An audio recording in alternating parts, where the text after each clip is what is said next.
करीब 3,900 से अधिक वैकेंसीज़ के साथ Uttar Pradesh higher education services commission assistant professors की भर्ती विज्ञापन संभवतः इस माह के अंत तक निकालेगा।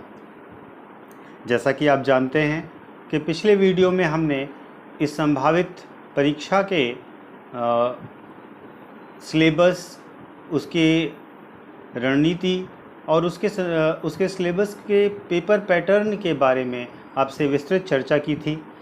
आज के वीडियो में हम आपसे पिछले दो पेपर्स जो इन्होंने कराए हैं 2014 और 2018 में, उन पेपर्स के आधार पर आपकी तैयारी की रणनीति क्या हो और उनका फोकस किस प्रकार के प्रश्नों और किन टॉपिक्स पर होता है, उसको आपको समझाना चाहेंगे। तो दोस्तों, जैसा आप जानते हैं कि 2014 में और 2018 के पेपर में, 2018 की भर्ती वाली परीक्षा के पेपर में, पेपर चूँकि डिले हुआ था इसलिए 2018 का पेपर कहना सही नहीं है, 2018 की भर्ती विज्ञापन वाला पेपर, इन दोनों में अगर आप सिलेबस का जो आयोग ने सिलेबस दिया था उस सिलेबस के आधार पर विश्लेषण करें तो मुख्यतः सिलेबस पर अगर आप नज़र डालेंगे तो जीएस के सेगमेंट में कुल 6 उपभाग दिए गए हैं। लेकिन महत्वपूर्ण यह है कि हम इसको इस नज़रिए से ना देखकर प्रश्न पत्र के नज़रिए से देखते हैं। प्रश्न पत्र में प्रश्नों का क्रम और प्रश्न में किन भागों को अधिक महत्व दिया जा रहा है, यही परीक्षा को सफल करने की सबसे महत्वपूर्ण रणनीति होती है।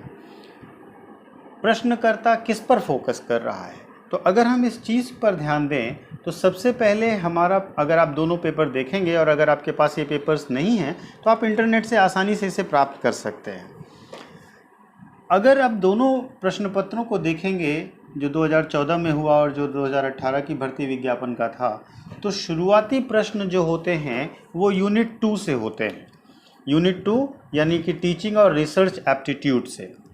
इसमें अगर आप ध्यान देंगे तो आप पाएंगे कि इसमें जो प्रश्न हैं वे प्रश्न शिक्षा आयोग, एजुकेशन कमीशन को लेकर के हो सकते हैं, शिक्षा को लेकर के अन्य जो प्रयास किए गए हैं उनको लेकर के हो सकते हैं, यूजीसी को लेकर के हो सकते हैं, या अन्य इसी प्रकार के प्रश्न होते हैं।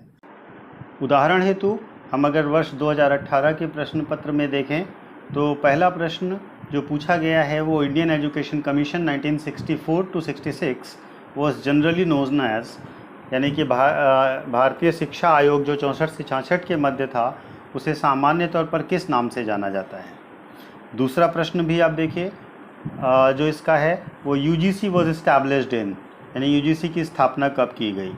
इसी प्रकार से 2014 में के प्रश्न पत्र में अगर हम देखते हैं तो UGC was constituted, UGC has got constitutional status, यानी कि यूजीसी को संवैधानिक दर्जा कब दिया गया, ये एक पहला प्रश्न था। और दूसरा प्रश्न था कि which is not a function of UGC, UGC के निम्नलिखित में से कौन से कार्य नहीं हैं। तो एक प्रकार से अगर आप देखें तो पहले शुरुआत के 2 से 4 प्रश्न के बीच में आपको कम से कम 2 प्रश्न ऐसे मिलेंगे जो शिक्षा पर या यूजीसी पर होंगे।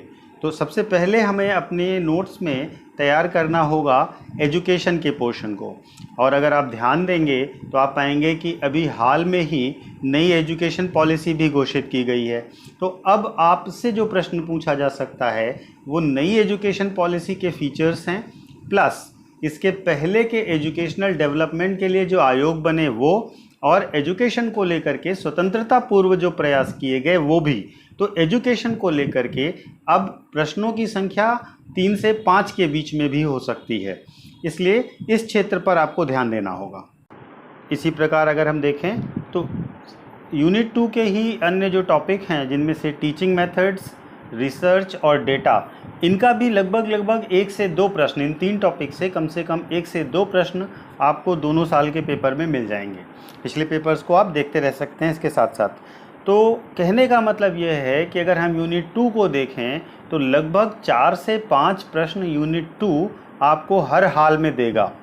तो 5 प्रश्नों के लिए आपको टीचिंग मेथड्स, जो फैक्टर्स अफेक्ट करते हैं टीचिंग को, वो रिसर्च की मेथडोलॉजी, डेटा और शिक्षण संस्थान, इतनी एरियाज़ पर अगर आपने अच्छे से तैयारी कर ली तो मिनिमम 5 प्रश्न आपके सही होंगे। देखिए जीएस की रणनीति यही है कि 30 प्रश्न किन कोर एरियाज से आ रहे हैं उनको हम अच्छे से तैयार करें।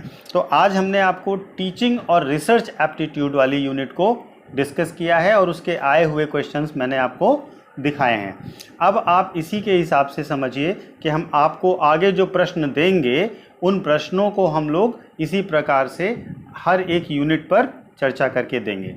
Thank you.